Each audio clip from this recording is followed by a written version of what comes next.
10주에 걸쳐서 입술의 열매로 복과 행복을 누리고 삽시다라는 주제의 말씀을 나누고 있습니다. 이 설교는 20년 전에 처음 했던 설교고 그동안 4번 반복해서 했던 설교고 제가 목회를 은퇴하면서 제 생애 마지막 설교로 선정했던 말씀 가운데 하나가 입술의 열매로 복과 행복을 누리고 삽시다라는 주제의 말씀입니다. 왜냐하면 제 인생에서 가장 은혜를 많이 받았고 내 인생을 바꿨던 말씀이기 때문에 그렇습니다. 자, 우리는 말씀을 통해서 우리 입술의 열매가 얼마나 중요한가를 앞에서 살폈습니다. 사람은 자기 입에서 나온 그 입술의 열매를 자기가 거둔다는 사실을 알았습니다. 그래서 베드로전서 3장 9절에 악을 악으로 욕을 욕으로 갚지 말고 도리어 복을 빌라. 이를 위하여 너희가 부르심을 입었나니 이는 복을 유업으로 받게 하려 함이라. 그러므로 자기 생명을 사랑하고 좋은 날 보기를 원하는 자는 그 입에서 악한 말을 그치고 그 입술에서 개울을 말하지 말라. 정말 앞으로 좋은 날을 보고 살고 싶으면 악한 말을 입 밖에 내지 말라고 말씀을 합니다. 그 악한 말 가운데 대표적인 것이 하나님을 대적하는 말입니다. 지난주에는 하나님을 대적하는 말에 대해서 첫 번째 재판관이 되는 말, 하나님 자리에 서는 것이 하나님을 대적하는 거예요. 내가 하나님 노릇하는 것이 하나님을 대적하는 거죠. 근데 마귀가 사탄이 천사장이었지만 하나님과 동등된 자리에 올라가겠다고 하나님을 대적했기 때문에 타락한 거고, 그 사탄은 아담에게도 똑같이 하나님 자리에 올라가라고, 선악과를 먹는 날엔 네가 하나님과 똑같아진다, 네가 선악을 분별하는 재판장 노릇을 할 수 있는 사람이 된다. 그 말에 아담도 넘어가죠. 그게 타락이고 그게 저주예요. 오늘도 사탄은 우리를 유혹해서 교만하게 만들어서 하나님 자리에 자꾸 세운다는 것을 우리는 지난주에 봤습니다. 오늘은 본문 말씀에, 오늘 본문을 한번 띄워주십시오. 오늘 본문 말씀에 보면 이건 지난주에 설명했던 말씀이에요. 주관하는 일을 멸시하는 자들에게는 하나님이 형벌을 한다. 근데 이 사람들은 당돌하고 자긍하고 떨지 않고 영광 있는 자들을 비방한다 그랬어요. 근데 여기 이제 영광 있는 자들, 이건 복수잖아요. 하나님이 아니에요. 주관하는 이는 바로 하나님을 대신해서 하나님이 세운 지도자들인데, 그들에 대해서 멸시하며 그들을 비방하면 하나님이 형벌을 하신다, 그런 내용이죠. 그래서 이제 11절에 뭐라고 그러죠? 더 큰 힘과 능력을 가진 천사들도 주님 앞에서 하나님이 세운 지도자들에 대해서 비방하지 않는다. 그런 비방하는 송사를 하지 않는다. 자, 그러면 우리가 신앙생활하면서 빠지기 쉬운 함정 가운데 하나가 뭐냐? 내가 누군가를 판단하고 판결하는 재판장 자리에 설 수도 있고, 어느 때는 하나님의 권위를 도전하는 자리에 우리를 세운다는 거예요. 그 대표적인 사건이 민수기 16장에 기록이 되어 있는데요. 민수기 16장 2절 3절을 같이 한번 읽어보겠습니다. 이스라엘 자손 총회에서 택함을 받은 자 곧 회중 가운데서 이름 있는 지휘관 250명과 함께 일어나서 모세를 거스리니라. 그들이 모여서 모세와 아론을 거스려 그들에게 이르되 너희가 분수에 지나도다. 회중이 다 각각 거룩하고 여호와께서도 그들 중에 계시거늘 너희가 어찌하여 여호와의 총회 위에 스스로 높이느냐. 이게 무슨 말이냐면, 민수기 16장에 오면 고라라는 사람이 주동이 돼서 왜 모세와 아론이 우리를 끌고 가냐, 우리도 하나님이 세운 지휘관들 아니냐, 장로들이라 그랬어요. 우리도 하나님이 세운 지도자들인데 왜 두 사람 말을 우리가 들어야 되냐, 우리 의견도 중요하지 않냐. 그래서 250명의 장로들을 규합을 해서 당을 져요. 그리고는 이제 그 사람들을 뒤에 배경에 놓고 모세를 대적하죠. 그걸 이제 성경은 모세를 거스렸다 2절에서 그렇게 설명을 합니다. 그러면 이 사건을 가지고 하나님은 어떻게 반응하십니까?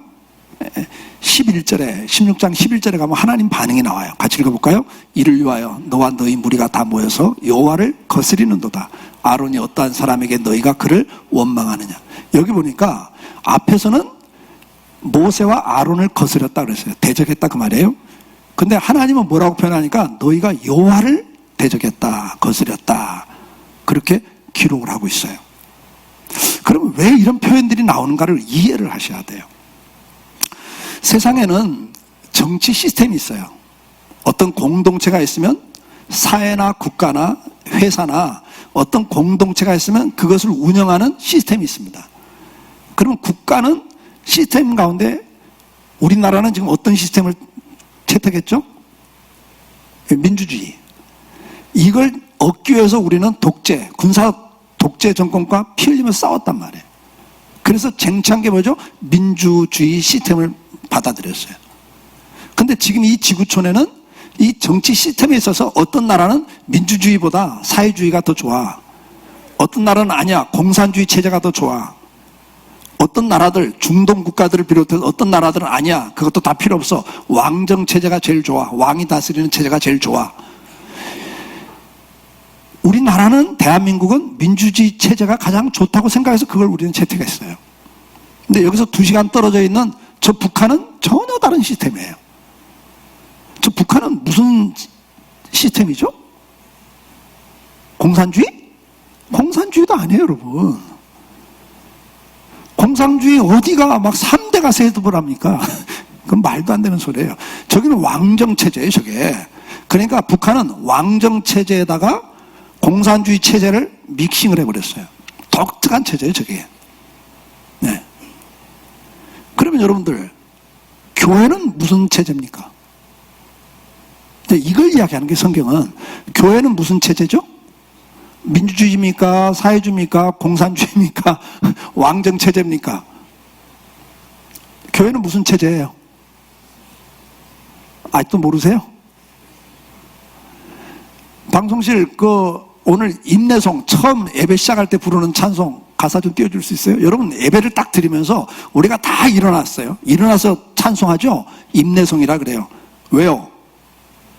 왜 일어나세요, 여러분? 그냥 몰라요. 그냥 일어났어요. 그래요?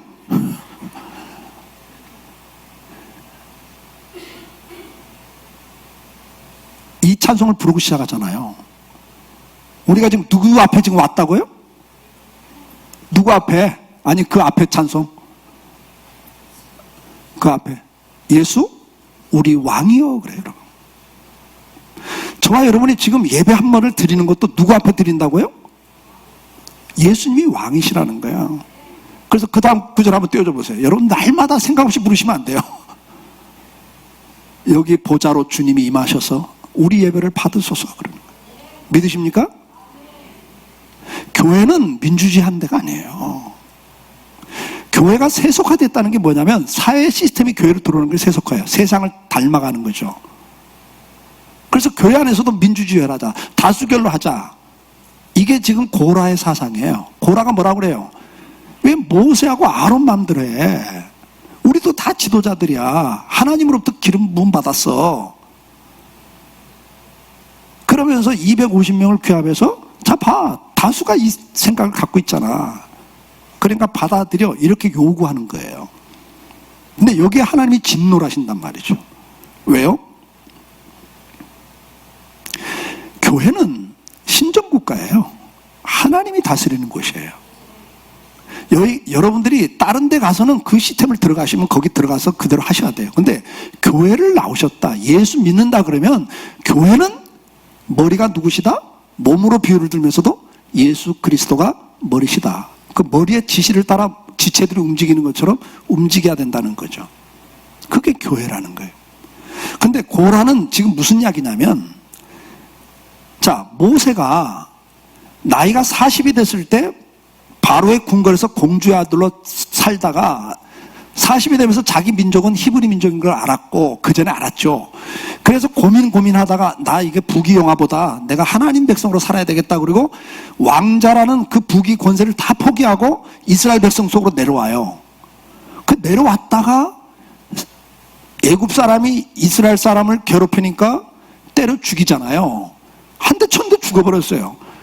그리고는 이제 살인자가 됐으니까 도망을 쳤죠. 그래서 미디안 광야로 도망을 가서 거기서 한 집에서 얻어먹고 살면서 결혼까지 하죠. 그리고 40년을 사는 거예요.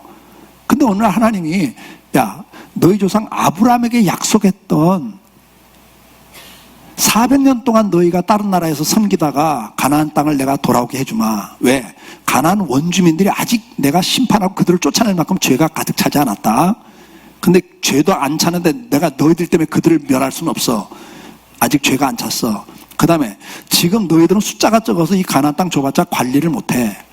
그래서 400년 동안 다른 나라 가서 너희가 숫자도 늘 거고 그 다음에 이쪽 죄악이 가득 차서 내가 심판할 때쯤 되면 너희를 돌아오게 할 거다.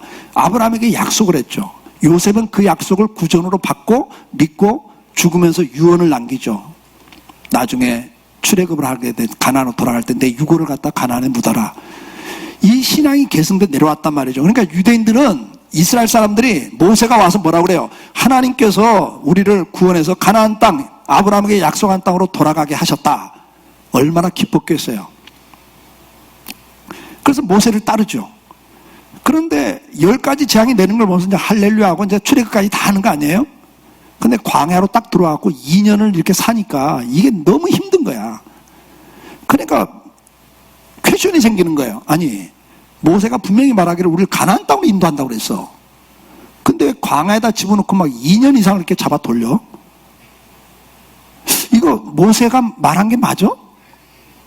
너무 광야 생활이 힘들잖아요. 그러니까 여기서 이제 불만이 생겨요. 원망이 생겨요. 그러면서 퀘션이 생겨요. 저 모세가 말했던 거 맞는 말이야? 그게 진짜 하나님 말씀 맞아? 야, 이대로 계속 갈 수는 없잖아? 야, 우리 생각엔 이건 아닌 것 같아. 그래서 고라가 중심이 돼서 사람들의 여론을 규합해서 어떻게 해요? 모세에게 요구하는 거야. 네가 너희들 마음대로 하지 마. 이제부터 우리하고 상의해. 이걸 요구한 거예요.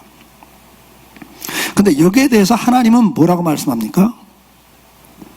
민수기 16장 32절 넘어가서 보면 같이 한번 읽어봐요. 땅이 그 입을 열어 그들과 그들의 집과 고라에게 속한 모든 사람과 그들의 재물을 삼키매 그들과 그 모든 재물이 산채로 수월에 빠지며 땅이 그 위에 덮이니 그들이 회중 가운데서 망하니라.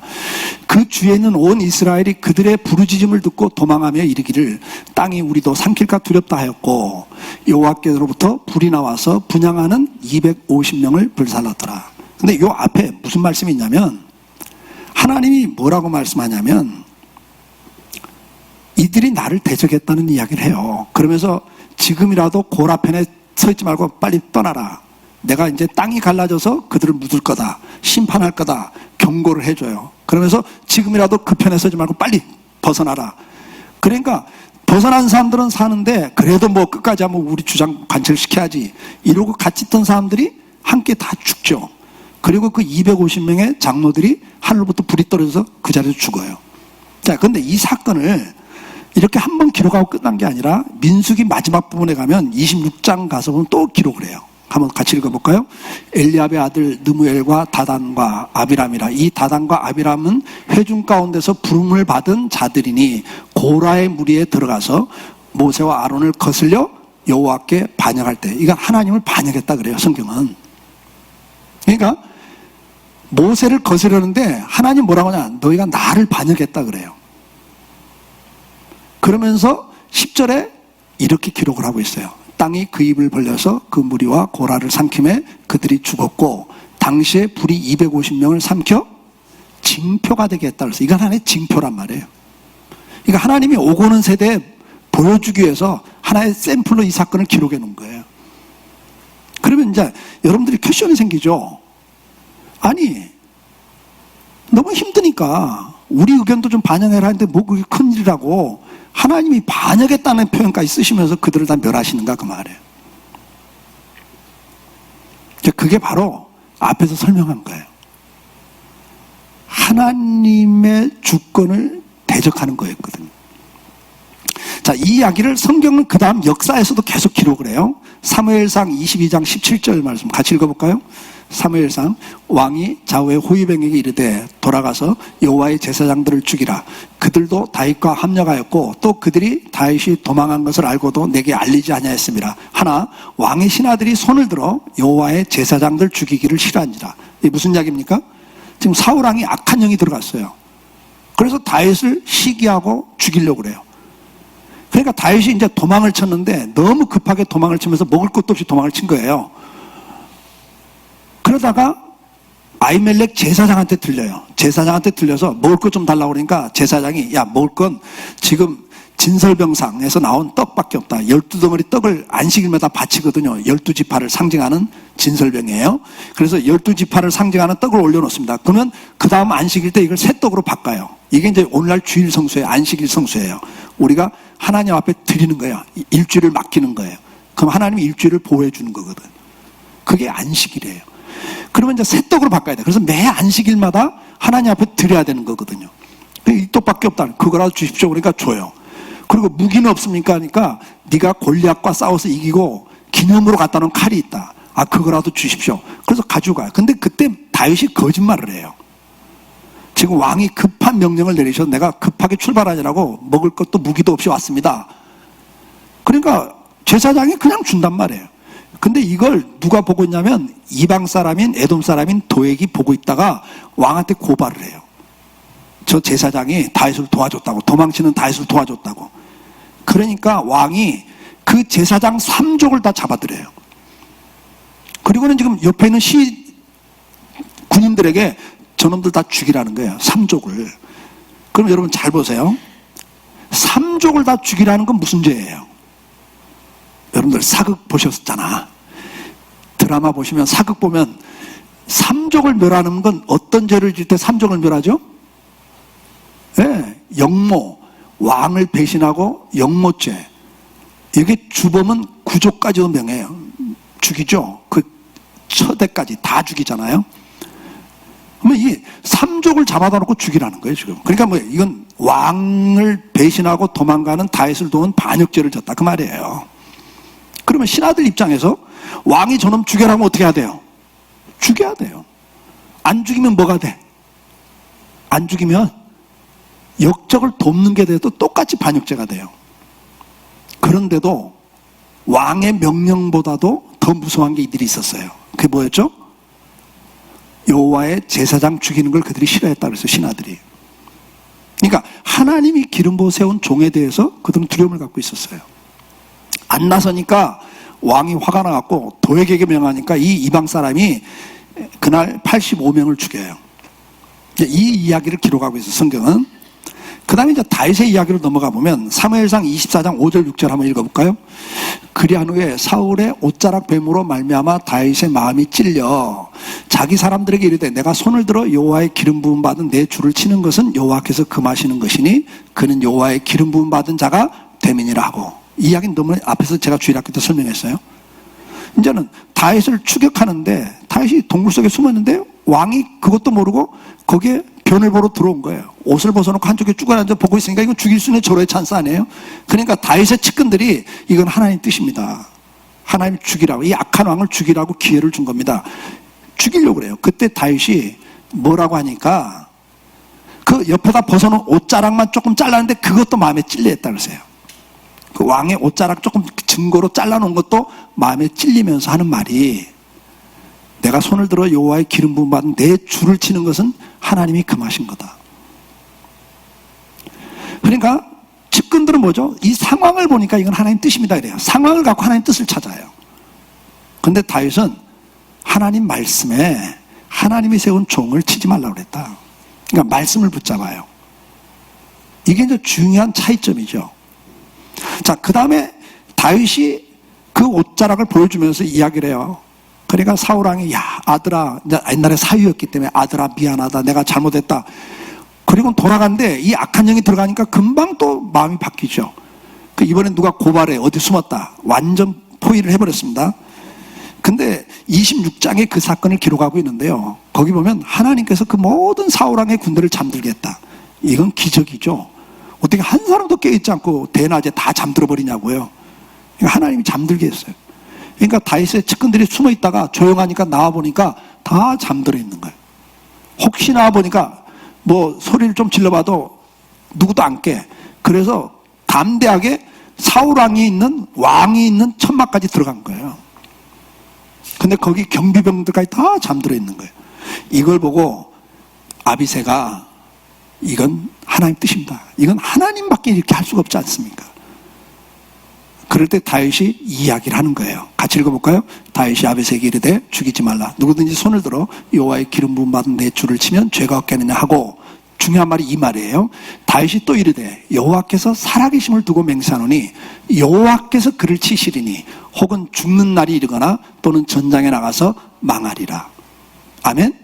그러니까 다윗의 믿음은 뭐냐면 하나님이 심판한다. 나를 죽이려고 하는 사람이지만, 악한 영이 들어간 타락한 왕이지만 저 사람을 심판하는 건 누가 하신다? 하나님이 하신다. 성경은 이걸 굉장히 강조하는 거예요. 그러면서 11절에 다윗이 이렇게 말해요. 내가 손을 들어 여호와의 기름 부은 바늘 치는 것을 여호와께서 금하시나니 너는 그의 머리 곁에 있는 창과 물병만 가지고 가자. 이렇게 말해요. 그러니까 다윗은 그 상황을 갖고 판단하고 결정하지 않고 하나님 말씀이 뭐라고 했느냐를 항상 붙잡는 거예요. 하나님의 뜻을 우리는 상황을 보고 이게 하나님 뜻인가 보다 실수하시는 거예요. 어떤 상황에도 하나님 말씀이 뭐라고 했냐를 우리는 붙잡아야 돼요. 이게 교회예요. 교회입니다. 그러면 이것이 하나님이 기름 부어 세운 선지자, 제사장, 왕에게만 해당되는 말이냐? 성경 그렇게 기록하지 않아요. 자, 사무엘상 25장에 가보면 나발이라는 사람이 나와요. 나발. 이게 이제 부자인데 좀 악한 부자예요. 나쁜 부자인데 이스라엘 사람들은 이제 농사를 지으면은 추수할 때 잔치를 베풀어요. 추수할 때 잔치를 베풀어서 그 동네에 있는 가난한 사람들을 다 불러다 먹이고 먹을 걸 싸줘요. 그게 뭐죠? 기부하는 거예요. 이건 하나님 주신 축복이다. 내가 이렇게 거두는 것도 하나님의 은혜다, 복이다. 그래서 그 고백적 행위가 뭐냐면 잔치를 베풀어서 그 동네에 있는 과부나 고아들이나 이방 나그네들을 대접하고 먹을 걸 싸줘요. 근데 양을 치는 사람들은, 목축을 보는 사람들은 제일 수입이 들어올 때가 뭐냐? 양털을 깎는 날이에요. 그러면 이 사람들은 양털을 깎는 날 또 잔치를 베풀어요. 근데 이 나발이라는 사람이 목축업을 하는 사람인데, 여러분 그때는 목축업을 하면 성 안에 있는 사람은 안전하지만 들판에 있는 사람은 안전하지 않아요. 그 주변에 있는 부족들이 쳐들어왔고 뺏어가거든요. 근데 다윗이 지금 광야에서 도망가서 살면서 자기 따르는 군인들과 함께 이 사람들을 보호해 준 거예요. 근데 보호해 줄 건 안 해줄 건, 털을 깎는다 그러면 잔치를 베풀 때 사람 보내서 먹을 걸 가져올 수 있거든요. 그래서 다윗도 보냈어요, 부하들을. 그랬더니 나발이, 요즘 말이야 주인을 배신하고 도망친 종들이 있는데 이 나쁜 놈들이야. 그런 놈들은 저주를 받아야 돼. 이러면서 다윗을 비아냥거린 거예요. 다윗이 사울왕을 배신하고 도망친 배신자다 이거죠. 그러면서 능욕을 하고 욕을 하고 먹을 걸 안 줘요. 이걸 보고받고 다윗이 화가 나가지고 어떡하죠? 죽이려고 쫓아가는 거예요. 그때 그 나발의 부인이 이 이야기를 듣고 급하게 음식을 준비해갖고 다윗이 진처 있는 대로 쫓아오다가 중간에 만난 거예요. 그러면서 이 여자가 그래, 아비가일이라는 여자가, 다윗 당신은 앞으로 이스라엘 왕이 될 분이 아닙니까? 근데 당신의 칼에 이리 악한 사람이 피를 묻혀서 무슨 유익이 있겠습니까? 이렇게 막아요. 그때 다윗이 한 말이 이 말이, 같이 읽어볼까요? 또 내 지혜를 칭찬할지며 또 내게 복이 있을지로다. 오늘 내가 피 흘리는 것과 친히 복수하는 걸 네가 막았도다. 그럼 참 더 지혜롭다. 그리고 중요한 이야기죠. 내가 직접 복수하는 걸 네가 막아줬다. 그러면 성경은 그 다음 이야기를 어떻게 기록하고 있는가를 우리가 봐야죠. 38절 같이 읽어봐요. 한 열흘 후에 여호와께서 나발을 치심에 그가 죽으니라 그랬어요. 하나님이 심판해요. 그리고 이 소식을 들은 다윗이 이렇게 고백을 해요. 나발이 죽었다함을 다윗이 듣고 이르되 나발에게 당한 나의 모욕을 갚아주사 종으로 악한 일을 하지 않게 하신 하나님을 찬송할지다. 여기 그러면 다윗이 내가 악한 일을 하지 않도록 나를 막아줬는데 그 하나님 찬송합니다 할 때 이 악한 일이 뭐예요? 그렇죠. 내가 직접 복수하는 걸 악한 일이라고 고백을 해요. 하나님이 심판하신다 이거죠. 성경은 이 이야기를 계속 하는 거예요. 누가 주인이시다? 하나님이 주인이시고 그분이 재판장이고 심판주고 재판까지 그분이 다 하신다. 심판도 그분이 하신다. 아멘? 그래서 지난주는 재판에 대한 이야기입니다. 내가 판결하고 판단하는 거지만 오늘은 뭐냐니까 심판주 노릇을 내가 직접 해요. 내가 직접 나서 문제 해결하겠다고. 근데 그건 뭐냐니까 하나님의 주권, 오늘도 살아계신 하나님이 우리를 다스리고 있다는 것을 부정하는 행위라고 말이죠. 그래서 하나님이 거기에 대해서 나를 반역한 거다 하고 진노를 하시죠. 로마서 12장 19절 말씀 같이 한번 읽어볼까요? 내 사랑하는 자들아 너희가 친히 원수를 갚지 말고 하나님의 진노하심에 맡기라. 기록되었으되 원수 갚는 것이 내게 있으니 내가 갚으리라고 주께서 말씀하시니라. 신약에서도 똑같은 말씀을 해요. 네가 직접 나서지 마라. 내가 한다. 우리가 구약에 보면 이사야 7장 4절 말씀 한번 읽어보겠습니다. 이사야 7장 4절 같이 읽어볼까요? 그에게 이르기를 너는 삼가며 조용하라. 르신과 아람과 르말리아의 아들이 심히 노할지라도 이들은 연기나는 두 부직갱이 그루터기에 불과하니 두려워하지 말며 낙심하지 말라. 이게 무슨 말이냐면 이스라엘이 하나님을 불순종하잖아요. 우상을 숭배하고 음란하고 이러면 하나님이 이스라엘을 때리시죠. 왜? 회개하라고.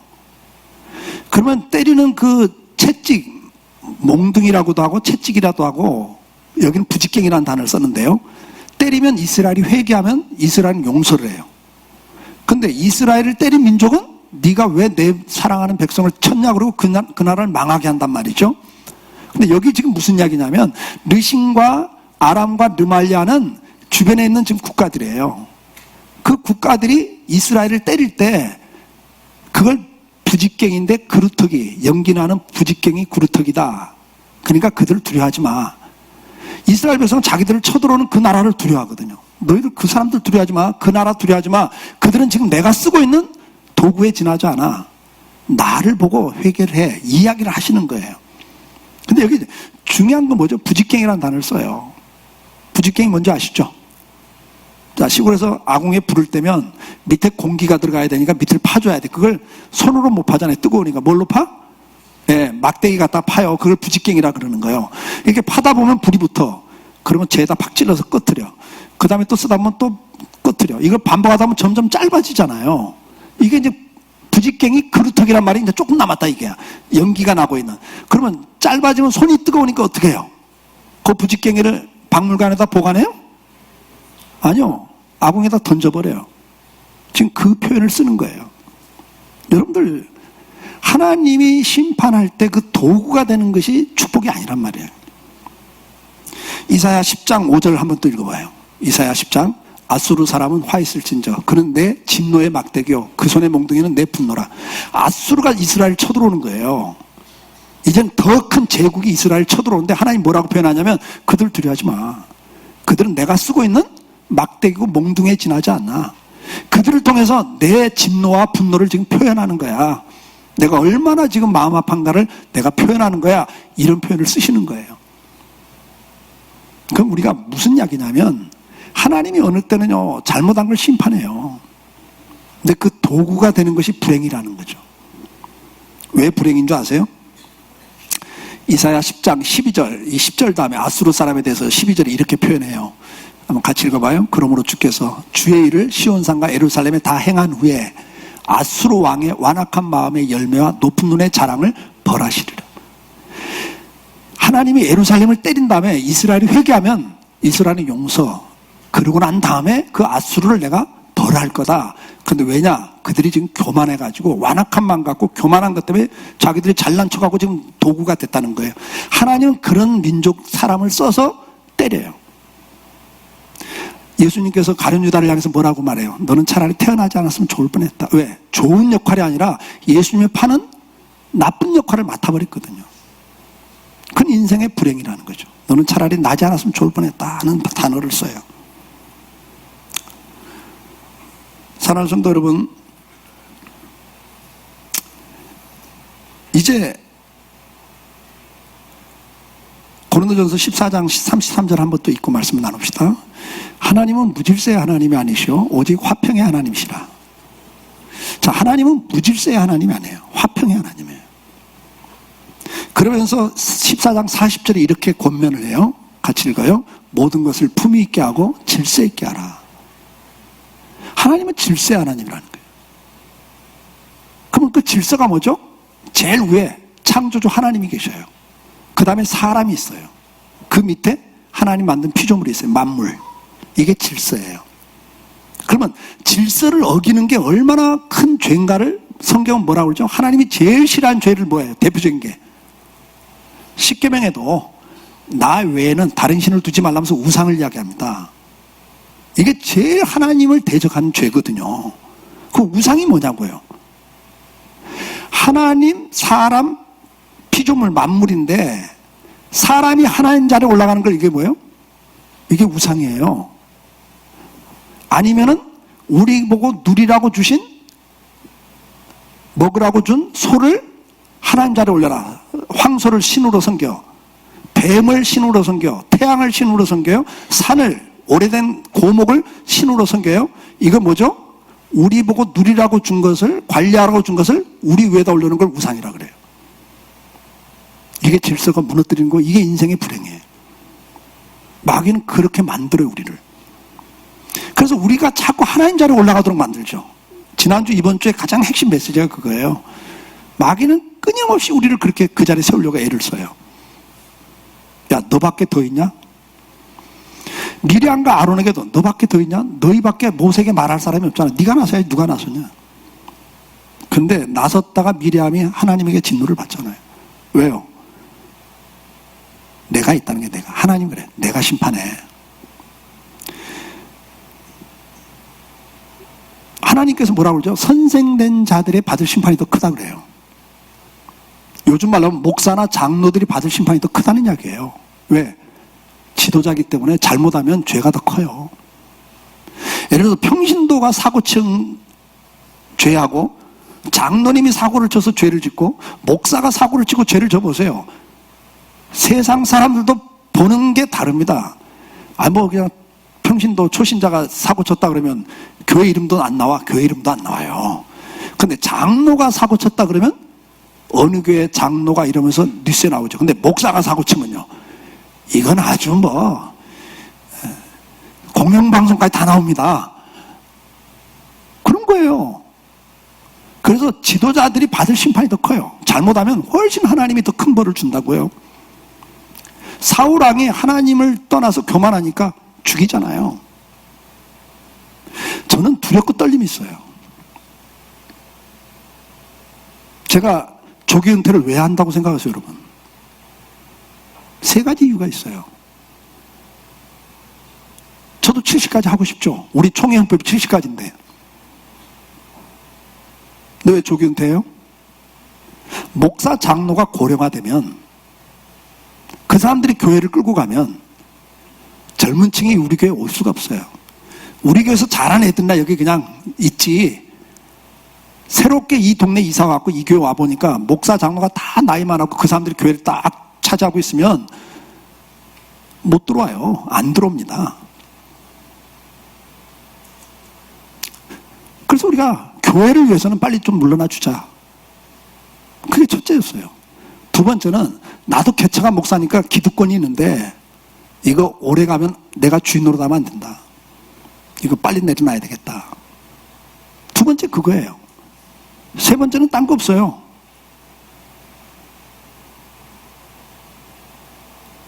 저는 하루하루가 긴장 속에 살고 있습니다. 왜요? 내가 하루도 안 빼놓고 하는 기도가 뭐라고 그랬어요? 하나님, 나 추하지 않게 물러나게 해주세요. 사고 치지 말게 해주세요. 그 말이에요, 여러분. 나도 사람인지라 사고 칠 수 있잖아요. 어느 날 갑자기 뭐 사고 칠 수 있지 않겠어요? 그러면 뉴스에 나와보세요, 여러분. 하나님 영광 완전히 가려버리면 내가 받을 진노가 얼마나 크겠냐고. 거기다 두려움이 있어요. 저는 사실 은퇴를 학수고대하고 있어요. 딱 은퇴하는 순간, 아니 뭐 원로 목사가 사고 쳤다고 해서 뉴스 별로 안 나오거든요.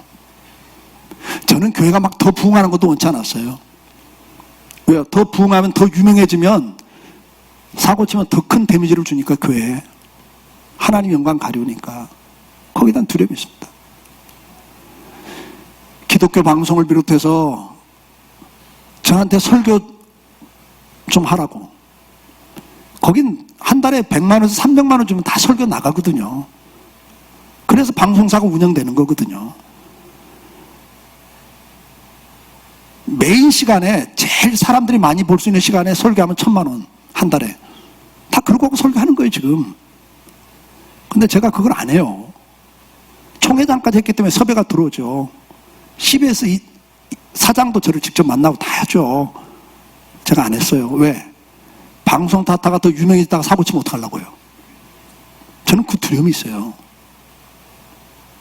사랑하는 성도 여러분, 하나님을 의식하고 살길 주의 이름으로 축복합니다. 이제 우리 교회 조금 있으면 후임 목사 옵니다. 후임 목사 오면 젊은 목사 아닙니까? 뭐도 좀 미숙할 수 있고 목회 경험 없으니까 실수할 수도 있지 않겠습니까? 그때 여러분들 질서 있게 해주셔야 돼요. 저는 이런 이야기를 우리 장로님 한 분에게 했습니다. 나는 은퇴하는 순간 원로 목사가 돼도 교회에 전혀 개입하지 않을 겁니다. 왜냐? 우리 교회 장로님들이 저보다 훨씬 사회적으로 나은 분들이에요. 저는 20살부터 전도사를 했기 때문에 세상 경험 없습니다. 사람 보는 눈도 없어요. 하여튼 사기 제일 당할 사람이 목사입니다. 왜? 세상 경험 없어갖고요. 순진하거든요. 우리 장로님들의 조직이나 행정이나 어떤 판단, 사람 보는 눈 저보다 훨씬 나아요. 그럼에도 불구하고 왜 목사가 있습니까? 교회는 하나님의 뜻을 분별하는 게 제일 중요한 거예요. 우리 교회 장로님들이 23분 계시지만 이분들이요 모여갖고 만장일치를 결정을 해도요, 제가 참석하지 않은 상태에서 만장일치를 결정하면 우리 총회법에서는 다 무효입니다. 왜 그러겠어요? 아니 장로님들이 만장일치로 결정해도 목사가 그 자리에 없이 결정하는 건 다 무효예요. 이유가 뭘 것 같아요? 왜 우리 법이 그렇게 만들어져 있을까요? 교회에서는 하나님 말씀이 제일 중요하거든요. 그럼 하나님 말씀에 대해서 신약을 전공한 목사가 최종 컨펌을 해야 한다는 이야기예요. 그게 성경적이냐 아니냐를. 그래서 목사가 최종적으로 컨펌을 안 하면 그건 다 무효라는 거예요. 그게 교회 법이에요. 이제 젊은 목사님이 오면 여러분들 잘하세요. 뭘 잘해야 되냐면 그분이 기도하고 말씀 묵상하고 어떤 걸 결정하면 따라주셔야 돼요. 왠지 아세요? 하나 예를 들어 드릴게요. 제가 LA 집회를 갔는데 작년에 집회 갔던 교회 목사님하고 통화가 되는데 아유 반갑다고 점심이나 같이 하자고. 근데 그 교회도 그 주간에 집회를 한다는 거예요. 그래서 내가 집회하는 교회 담임 목사님 그 교회 강사까지 4명이서 점심을 같이 먹게 됐어요. 근데 이야기하다가 그 교회 강사로 온 분이 미국의 뉴욕 쪽의 대학가에서 목회하는 분인데 그 자기 목회 이야기를 하면서 교인이 130명인데 100명은 다 대학촌이니까 박사과정 유학생 100명, 그 다음에 30명 재직 전원이 다 박사래요. 다 교수들이래. 그러니까 내가 집회하는 교회 담임 목사가 아이고 목사님 목회 되게 힘들겠다 그런 거예요. 왜? 재직 30명이 다 박사라니까 목회 힘들겠다 그랬더니 이분이 아니요 하나도 안 힘들어요. 그래서 나도 궁금하더라고. 힘들 것 같은데? 아니다니까. 이야기를 들어봤더니 이런 이야기를 하는 거예요. 30명이 다 박사인데 의학 박사가 7명 정도 되고 법학 박사, 그 다음에 교육학 박사, 뭐 또 철학 박사 이런 박사들이 30명이라는 거예요. 근데 이야기를 하다가 법 문제가 나오면 다른 박사들은 다 입다물고 듣고 있대요. 그래요? 그런 법도 있나? 알아둬야 되겠네 이런다는 거예요. 교육학 박사가 교육에 대해서 이야기하면 의학 박사건 철학 박사건 다 듣고 있대요. 그래요? 아이고 나도 애들 잘못 키웠구만 모르고 키웠구만 이러고 듣는다는 거예요. 의학 박사가 이야기를 해도 정형외과 의학 박사가 이야기하면 다른 과 의학 박사 다 듣고 있대요. 기본적인 건 다 알지만 그 전문 분야 들어가면 자기는 모른다 이거예요. 그러니까 박사는 뭘 하냐면 내가 아는 분야만 조금 안다 이걸 아는 거예요. 그래서 재직회를 딱 열면 목사님이 안건을 딱 내려면 재직 30명이 저는 그런데요. 목사님 목회는 목사님이 전문가니까 알아서 하세요. 우린 잘 몰라요. 그래서 목회가 너무 쉽다는 거예요. 여러분 이해가 되십니까? 저는 우리 장로님들이 저보다 훨씬 세상 경험 많으세요. 보는 안목도 더 넓고요. 그런데 성경을 보는 관점 그건 저를 따라올 수 없죠. 제가 오늘 2부 예배 때도 그 이야기했어요. 우리 이생열 집사님이 스포츠 심리학과 교수인데 만약에 스포츠 심리학을 이야기하면 저도 그 앞에만 듣고 있는 거예요. 그래요? 한 번 이야기하는데 그러더라고요. 운동선수들 스트레스를 어느 정도 줘야 최고의 실력이 나오는가. 거기서 조금만 더 오바되면 오히려 망가지고, 그거보다 못 미쳐도 제 기능이 안 나온다는 거예요. 스트레스가 가장 적정 수준에 어느 정도를 줘야 최고로 나온가. 이걸 다 연구한다는 거예요. 뭐 그런 이야기 들으면 나는 뭐라고 그래요? 오, 그렇구나. 이러고 있는 거죠. 그런데 성경 갖고 이야기하면 우리 유집사도 듣고 있는 거예요. 그렇구나. 왜요? 전문가를 인정하라는 거죠. 젊은 목사님 오시면 여러분들 볼 땐 미숙한 것 같아도 하나님이 그를 통해서 일하십니다. 제가 왜 은퇴하면 전혀 내가 개입하지 않겠다고 이야기를 하냐면, 제가 부족하지만, 우리 장로님들보다 부족하지만 담임 목사로 세워놨기 때문에 하나님 주신 은혜가 있어요. 근데 내가 은퇴를 딱 하고 후임 목사가 딱 오시면 하나님은 나를 통해서 일하지 않아요. 그게 질서예요. 믿으십니까? 그때부터는 우리 후임 목사를 통해서 일해요. 그러니까 내가 개입하면 안 돼요. 제가 우리 딸을 시집 보내면서 했던 이야기예요. 부모를 떠나는 거다. 그러니까 내가 이제부터는 절대 말하지 않을 거다. 네가 어떻게 살든 내가 개입하지 않아. 네가 기도하면서 해. 그런데 정말 기도가 필요하건 어떤 코칭이 필요할 때 이야기를 해. 그때 내가 도와줄게. 저희 딸이 시집가갖고 저희 손주가 7살이 됐는데 한 10년 됐죠, 결혼한 지. 지금까지 제가 한마디도 해본 적이 없어요. 저는 목회도 마찬가지라고 생각해요. 후임 목사가 오면, 뭐 40대가 오면 제 사이 정도 나이죠. 그래도 질서상 하나님은 그를 통해서 일하세요. 그가 목회 경험이 부족하기 때문에 이 부분은 어떻게 해야 될지 모를 때 목사한테, 원로한테 목사님 이럴 때는 어떻게 하면 좋아요? 도움을 청하면 제가 도와줄지언정 제가 먼저 이렇게 하는 거야, 목회. 이렇게 하는 건 아니에요. 그 원리를 우리가 알아야 되죠. 자, 마지막으로 성경 구절 보고 마치겠습니다. 로마서 2장 8절로 9절 말씀 같이 읽어봅시다. 로마서 8장 2절 9절. 앞으로 좀 가서 있어요. 네. 오직 당을 지어 진리를 따르지 아니하고 불의를 따른 자에게는 진노와 분노로 하시리라. 악을 행하는 각 사람의 영에는 환난과 공고가 있으리니 먼저는 유대인이고 그리고 헬라인이고요. 신약에서도 당을 지어서 이렇게 하지 말라고 성경은 가르쳐요. 내 주장을 관철시키기 위해서 사람을 규합하는 걸 당을 짓는다 그래요. 하나님 이걸 제일 싫어하시는 것 중에 하나예요. 그들에게는 환난과 공고가 있다고 말씀을 해요. 그러면서 히브리서 13장 17절 말씀 같이 읽어봅시다. 너희를 인도하는 자들에게 순종하고 복종하라. 그들은 너희 영혼을 위하여 경성하기를 자신들이 청산할 것 같이 하느니라. 그들로 하여금 즐거움으로 이것을 하게 하고 근심으로 하게 하지 말라. 그렇지 않으면 너희에게 유익이 없느니라. 여러분을 인도하는 자들. 자, 저는 이제 몇 주 있으면 끝나요. 나한테 잘하라는 이야기가 후임 목사한테 정말 잘하세요. 여러분, 목사님과 장로님들이 여러분을 인도하는 자잖아요. 순종하세요. 그리고 그게 마음에 안 들면 복종이라도 하세요. 이게 성경의 가르침이에요. 그들이 깨어있다. 성도들의 문제를 자기 문제처럼 깨어서 있다.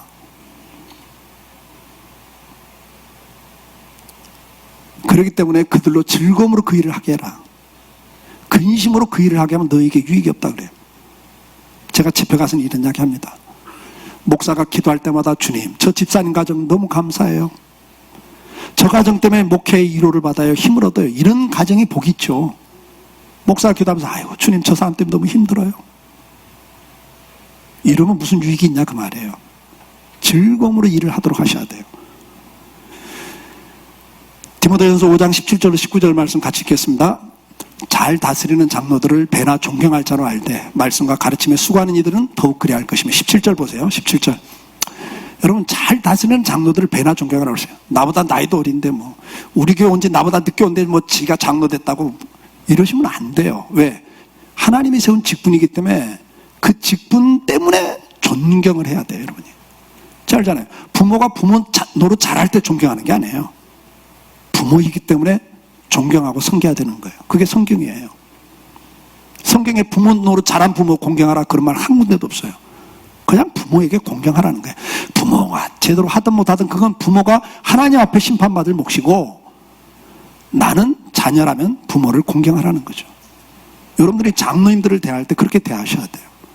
하나님이 세운 직분이다. 배나 존경할 줄 알고. 근데 말씀과 가르침에 수고하는 목사에겐 더욱 그리하라 그랬어요. 근데 저는 떠나는 목사니까 여러분 후임 목사하면 여러분들 잘해주세요. 그래야 여러분 인생에 축복이 옵니다. 다음 구절 18절 성경에 일렀을 때 곡식을 밟아 떠는 소의 입에 망을 씌우지 말라 하였고 또 일꾼이 그 싹을 받는 것이 마땅하다 했느니라. 소가 일을 하는데 입에다 망을 씌워놓고 못 먹게 하는 것 안 된다. 일할 때 먹도록 해줘야 되지 않냐. 이건 지금 목회자에 대한 이야기예요. 목회자는 이게 일입니다. 다른 데서 수입이 없어요. 그런데 생활비도 안 되는 걸 주면서 가난하게 살으라고 그러면요 목사도 사람인 줄 알아 스트레스를 받아요. 자녀 교육비 제대로 못 대주고 등록금 제때 못 내보세요. 여러분 얘가 학원 가고 싶다는데 학원 못 보내보세요. 부모 마음 똑같습니다. 마음이 아파요. 저는 제 목회 활동비 총회 활동비 가운데 상당 부분이 목회자 자녀들 장학금으로 주고 있습니다. 목회자들이 자녀가 고3이 됐는데 학원 한 과목이라도 방학 때 듣고 싶다는데요 그것도 못 해줘요. 대부분의 목회자들이. 제가 50만 원, 100만 원 12월 달까지 아니면 방학 때 한 달 그런 걸 대줍니다. 그들이 그런 것 때문에 곤란을 겪지 않도록 여러분 해드리세요. 앞으로 후임 목사 오면 그분이 정말 다른 데 스트레스 받지 않고 목회만 전념할 수 있도록 여러분들이 공급해 줄 수 있기를 주의 이름으로 축복합니다. 18절, 19절 같이 읽어볼까요?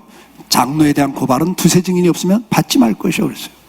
그러니까 여러분 교회 지도자들에 대해서는 정확한 증거를 가진 두세 명의 증인이 나오기 전까지는 건들지 마라 그 말이에요. 왜요? 장로가 문제가 되고 목사가 문제가 되면요 세상적으로 문제가 되면요 하나님 영광 다 가려버리거든요. 그러니까 그런 일은 하지 말라고 성경은 가르쳐요. 갈라디아서 6장 6절로 7절 말씀 같이 읽습니다. 가르침을 받는 자는 말씀을 가르치는 자와 모든 좋은 것을 함께하라.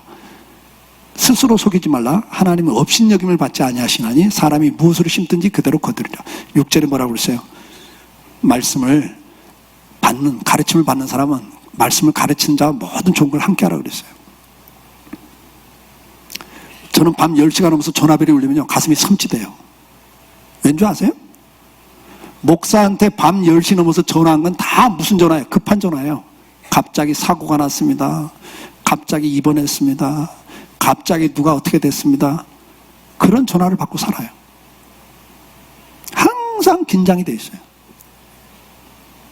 그런데 여러분 그런 전화만 하지 마시고 좋은 일도 같이 나누셔야 돼요. 목사님 부도나게 생겼어요. 기도해 주세요. 그 죽어라고 기도하죠. 어느 때는 철야도 하고 금식도 하거든요. 근데 문제 해결되고 잘 돼. 전화 한 통 없어. 자기들끼리 막 돈 벌었다가 해외 여행 가면서 목사한테는 한마디도 없어요. 그러지 말라는 거예요. 제가 언제 이런 이야기 했어요? 여러분들한테? 내가 목회하면서 이런 이야기 안 했어요. 옛날 젊었을 때는 좀 하고 안 했어요. 이제 물러나는 목사로 우리 후임 목사 오면 여러분들 그렇게 하세요. 좋은 걸 함께 나누십시오. 7절에 뭐라고 그래요? 하나님 다 보고 있다 그 말이에요.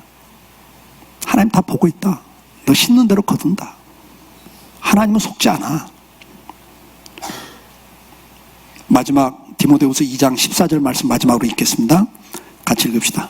너는 그들로 이 일을 기억하게 하며 말다툼을 하지 말라고 하나님 앞에서 엄히 명하라. 이는 유익이 하나도 없고 도리어 듣는 자들을 망하게 하며. 여러분 교회 안에서는요 엄히 명했어요. 말다툼하지 말라고. 네가 옳으니 내가 옳으니 이래야 되니 저래야 되니 말다툼하지 말라는 거예요. 왜요? 듣는 초신자들 시험 들어요. 한 용어라도 실족시키면 주님 뭐라고 그래요? 연자맷돌을 목에 매라 그러잖아요. 말씀을 맺겠습니다. 사랑하는 성도 여러분, 마귀는 우리가 모르는 사이에 하나님 자리에 자꾸 세워놓습니다. 그 대표적인 것 가운데 하나가 뭡니까? 하나님을 대적하는 겁니다. 거스리는 겁니다. 지금 한국교회 가장 세속화된 부분 중에 하나는 저는 그렇게 봅니다. 교회를 회사처럼 운영하자고 이야기합니다. 근데 그래서는 안 됩니다. 교회는 교회다워야 됩니다. 세상의 시스템이 교회 들어와서는 안 됩니다. 다수결로 해서는 안 됩니다. 저는 지금까지 당회를 하면서 다수결로 하지 않겠다고 해왔어요. 장로님들 다수가 이러니까 그렇게 합시다. 그건 아니에요. 하나님이 뭘 원하시는가를 끝까지 물어야 돼, 우리는요. 그리고 하나가 될 때까지 기다려야 되거든요. 제가 우리 당회에서 사과한 적이 있어요. 다수결로 한번 했거든요. 다수결 하고 난 다음부터 장로님들 사이에 갈등이 생기더라고요. 찬성 반대 이래가면서. 아, 내가 잘못했습니다 그랬어요.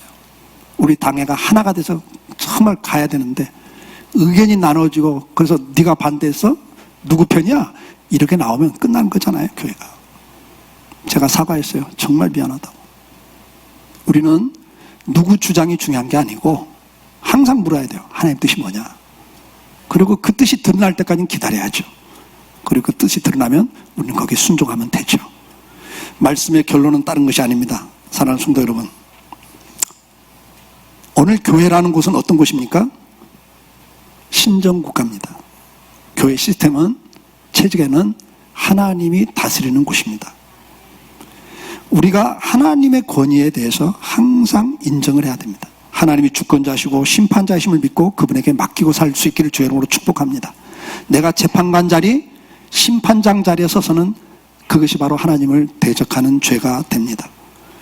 다윗처럼 내가 나서는 것보다 하나님의 손에 맡기고 나는 그들을 위해서 오히려 기도해주고 도와주고 축복하는 것이 바로 하나님의 은혜를 누리는 복된 성도의 길이라고 성경은 가르치고 있습니다. 기도하겠습니다. 사랑하는 성도 여러분,